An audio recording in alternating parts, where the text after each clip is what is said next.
اور مردوں کی طبیعت، ان کے اندر کبھی وحشی پن آ سکتا ہے، حیوانیت آ سکتی ہے۔ جب اس کی خواہشات عروج پر ہوتی ہیں تو سب سے پہلا اٹیک مرد اگر کسی پر کرتا ہے تو وہ عورت پر کرتا ہے۔ مرد اگر اس کو کھلا چھوڑ دیا گیا اور حیوانیت آ گئی تو اپنی خواہشات کو بجھانے کے لیے سب سے پہلا حملہ کس پر کرتا ہے؟ عورت پر کرتا ہے۔ اس کی زندہ مثالیں آج ہم دیکھ رہے ہیں۔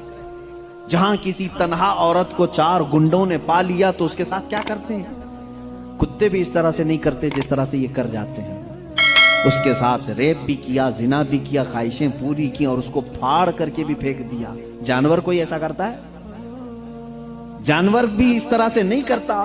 اس کا مطلب یہ ہے، رپورٹ یہ بتاتی ہیں پوری دنیا کی کہ مرد کے اندر اگر شہوت کا غلبہ زیادہ ہو گیا اور اس وقت عورت اسے سامنے نظر آ گئی تو پھر یہ اپنی حیوانیت پر اتر کر سکتا ہے، اس کا ریپ بھی سب کچھ کر سکتا ہے۔ اس لیے اسلام نے ہمہ وقت عورتوں کو کہا کہ پتہ نہیں کہاں درندے ہیں، تم ہمیشہ اپنے آپ کو محفوظ رکھو۔ یہ نہیں کہ پکنک پر جاؤ تو ناک پر اسکارف لگا لو، یہاں برے لوگ ہیں، خالی یہی کپل اچھے ہیں، دوسروں کی نظر پڑ جائے گی۔ اسلام نے ہر وقت کے لیے عورت کو یہ کہا ہے کہ تو اپنی حفاظت کی ذمہ داری خود رکھ لے، اس لیے کہ تیرے جسم کو دیکھنے کے بعد کئی ایسے مرد ہیں جن کی خواہشات انگڑائیاں لیتی ہیں اور پھر وہ حملہ کر سکتے ہیں۔ تمہاری جان کا بھی خطرہ ہے اس میں، صرف عزت لوٹنے کا نہیں، جان کا خطرہ ہے۔ ریپ کے بعد قتل ہوتے ہوئے نہیں دیکھے؟ ابھی سال نہیں گزرا ہوگا، حیدرآباد میں، دلی میں کتنے واقعات ہوئے اچھے پڑھی لکھی لڑکیوں کے ساتھ، اچھے بڑے گھر کی لڑکیوں کے ساتھ یہ معاملات ہوئے کہ نہیں ہوئے؟ اب یہ جب ہم جواب دیتے ہیں تو وہ یہ کہتے ہیں کہ مردوں کو آپ تلقین کریں کہ وہ عورتوں کو چھیڑ چھاڑ نہ کریں۔ یہ تو ایسی بات ہو گئی کہ گوشت کو کھلا رکھ کر کے کووں کو نصیحت کرو، بیٹا اچھے سے رہو، اخلاق میں رہو۔ ارے کوا ہے، وہ گوشت کھلا رکھا ہے، ہم کووں کو سدھار نہیں سکتے لیکن گوشت کو ڈھک تو سکتے۔ ہمارے پاس یہی فارمولہ ہے، ہم کہاں پورے دنیا کے مردوں کی آنکھوں کو سنبھالیں، حالانکہ قرآن نے ہر مومن کو کہا ہے وَقُلْ لِلْمُؤْمِنِينَ يَغُضُّوا مِنْ أَبْصَارِهِمْ، اے محبوب سارے ایمان والوں سے کہہ دیں کہ وہ اپنی آنکھیں نیچی رکھیں۔ اسلام نے سمجھا تو دیا ہے مردوں کو، لیکن ان کی سیکورٹی کا بھی اہتمام کیا ہے، جس کو یہ سمجھ رہے ہیں کہ یہ پابندی بہت زیادہ ہے، بہت مشکل ہے، یہ پابندی ہے بہت زیادہ مشکل ہے۔ جن لوگوں نے کہا تھا کہ یہ اسلام کی زور زبردستی ہے، عورتوں کو اتنا قید کر کے رکھتے ہیں، بیچارے آج 12 گھنٹے ہاسپٹل میں پورا کا پورا نقاب پہنے ہوئے ہیں، پورا کا، اور ایسا نقاب پہنے ہوئے ہیں کہ ہوا بھی آنا مشکل ہو جاتی ہے۔ اور ہم تو برقعے بیچنے والے مشہور تھے، برقعے بیچنے والے مشہور تھے، آج پوری مغربی دنیا مشہور ہو گئی۔ پی پی کٹ نام رکھا ہے تم نے، برقعے ہی بیچ رہے ہو، بیچ رہے۔ ہم تو صرف حفاظت عورتوں کے جسموں کی کر رہے تھے، تم نے تو برقع اب مردوں کو بھی پہنا ہے، سب کو پہنا ہے۔ اب ان سے پوچھو کیوں اب سختی نہیں ہے؟ یہ کسی کے جسم کو اتنا ڈھانک کر کے رکھنا یہ زور زبردستی نہیں ہے؟ تم کہتے ہو اسلام اتنی سختی لے کر کے آیا ہے کہ عورتوں کو بند کر کے رکھا۔ اب یہ جواب دیں نہیں، وائرس پھیلا ہوا ہے، وائرس پھیلا ہوا ہے، جسم کو لگ نہ جائے۔ ارے نادان، یہی تو 1400 سال سے ہم کہہ رہے تھے، انسانوں کی آنکھوں کا وائرس بھی پھیلا ہوا ہے، کہیں ہماری بچیاں غیر محفوظ نہ ہو جائیں، کہیں کسی کے جسم میں یہ باتیں، یہ آنکھوں کا زہر سرایت نہ کر جائے، ان کے دل بہک نہ جائیں۔ اور میں بہت پہلے سے کہتا آ رہا ہوں، تحقیق یہ بتاتی ہے کہ مرد کی آنکھیں جب اس میں خواہش پیدا ہوتی ہے نا، ایک زہریلا مادہ نکلتا ہے، زہریلا مادہ نکلتا ہے۔ آپ دیکھو غور سے کسی چیز کو، نظر لگتی ہے نا، سب کا یہ تو معمول ہے، نظر لگتی ہے، وہ اس کی نظر لگ گئی، اس کی نظر لگ گئی، تقریباً سب لوگ مانتے ہیں نظر لگتی ہے، اور اسلام بھی کہتا ہے العین حق، نظر لگتی ہے۔ بلکہ میرے آقا صلی اللہ علیہ وسلم نے یہاں تک فرمایا میری امت میں سب سے زیادہ موت اگر کسی کارن سے ہوگی تو نظر بد سے ہوگی.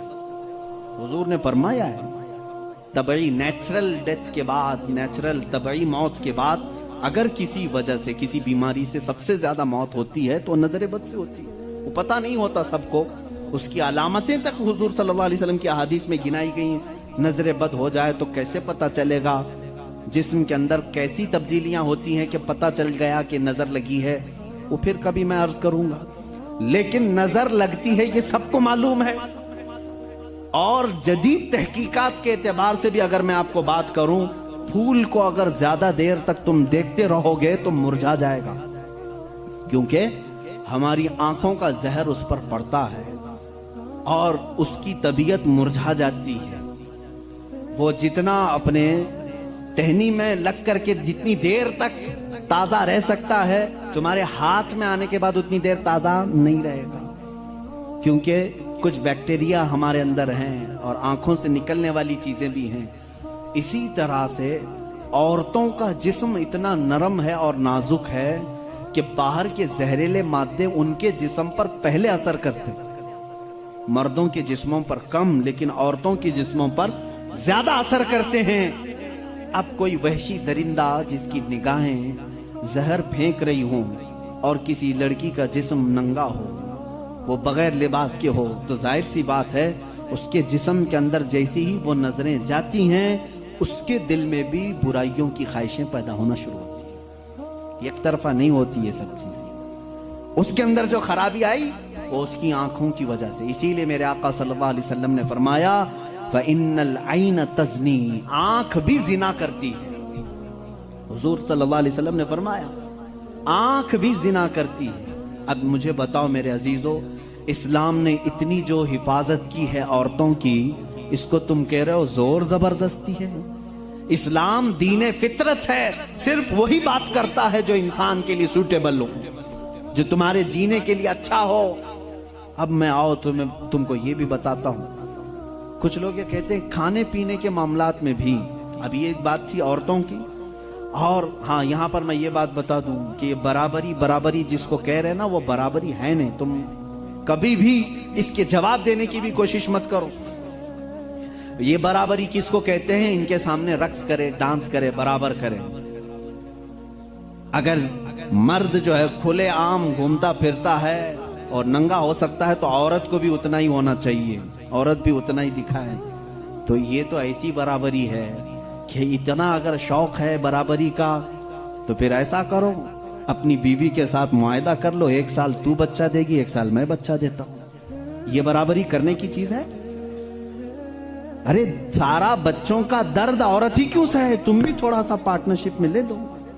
ایسا نہیں کر سکتے، تمہیں معلوم ہے عورت کی فطرت ہے.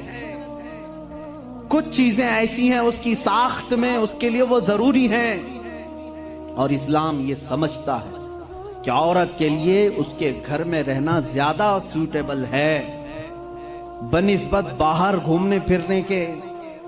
کھلے عام رہنے سے زیادہ اگر محفوظ کوئی عورت ہو سکتی ہے تو وہ پردے میں رہ سکتی ہے. اس لیے اسلام نے اس کو پردے کا حکم دیا. اس پر زور زبردستی نہیں، پابندی نہیں. اس کی فطرت ہے، وہ اسے جتنا محفوظ رکھ سکتے ہو. اب خریدنے والی چیزوں میں ہی آپ دیکھ لینا. اب اس کو میں عقلی طور پر اگر آپ کو بتاؤں، کچھ چیزیں ایسی ہیں آپ خرید کر، آلو پیاز لے کر کے آئے، آلو پیاز لے کر کے آئے، آپ کی کچن میں آپ نے اس کو کسی بٹی میں رکھ دیا، ٹوکرے میں رکھ دیا، کہیں پر بھی رکھ دیا، چل جاتا ہے، رکھ دیا. لیکن ساتھ میں آپ نے کچھ گوشت خریدا، کچھ ٹماٹے، کچھ دہی، باہر نہیں، فریزر میں رکھنا پڑتا ہے. بھائی ان کو دونوں کو برابری دو. دہی کو بھی ٹوکرے میں کیوں نہیں رکھتے؟ گوشت کو بھی باہر اس ٹوکرے میں کیوں نہیں رکھتے؟ آپ خود کہیں گے. کچھ چیزیں ایسی ہوتی ہیں جن کی سیفٹی فریزر کے اندر ہے، کچھ چیزیں ایسی ہیں کہ وہ باہر رہ کر کے بھی سلامت ہیں. جب تمہیں دنیا کے ہر نظام میں یہ بات سمجھ میں آتی ہے تو اللہ نے مرد اور عورت کو پیدا ہی ایسا کیا ہے کہ مرد اگر باہر رہے تو سیف ہے، اس کے جسم کی ساخت ایسی ہے، لیکن عورت گھر کے اندر زیادہ سیف ہے. اس لیے اسلام نے اسے پردے کا حکم دیا ہے. بات سمجھ میں آ گئی؟ اسلام نے زور زبردستی اس کو پابند نہیں بنایا، زور زبردستی پابند نہیں بنایا۔ بہرحال یہ ایک بہت بڑا عنوان ہے۔ عورتوں کے حقوق کی بات اگر کوئی ایسا بندہ کرتا تو سمجھ میں آتا جو عورتوں کو مرتبے میں بڑھا کر کے یوں کہے کہ عورت کے قدموں کے نیچے جنت ہے۔ اگر کوئی ایسا شخص کہتا تو بات سمجھ میں آتی جو یہ کہے کہ بیوی کو ایک لقمہ کھلاؤ تو صدقے کا ثواب ہے۔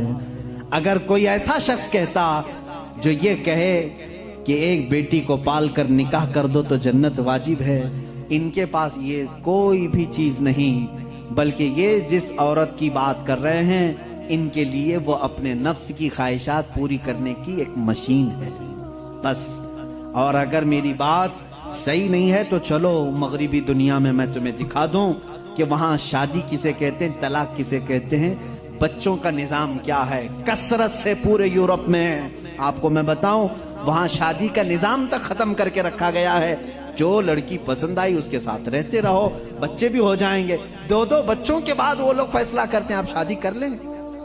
اب شادی کرنے کا برابر ٹائم آ گیا، ہم لوگوں کی انڈرسٹینڈنگ ہو چکی ہے، یہ ہے فیکٹ بتا رہا ہوں میں آپ کو۔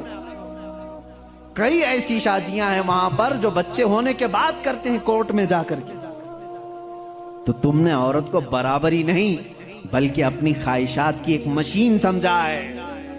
اسلام جو برابری دیتا ہے وہ کیسی برابری ہے؟ یہ اسلام ہی تو ہے جو عورت کو اتنی عزت کے ساتھ گھر لانے کا حکم دیتا ہے، اتنی عزت کے ساتھ۔ اگر اس کو کچھ خرافاتی لوگوں نے برا کر دیا تو الگ بات ہے، بلکہ ہمارے ہاں جو نکاح کا سسٹم ہے وہ اتنا پاکیزہ ہے کہ مرد کو کہا گیا ہے کہ عورت کے آنے سے پہلے اپنے گھر کا انتظام ہو جائے۔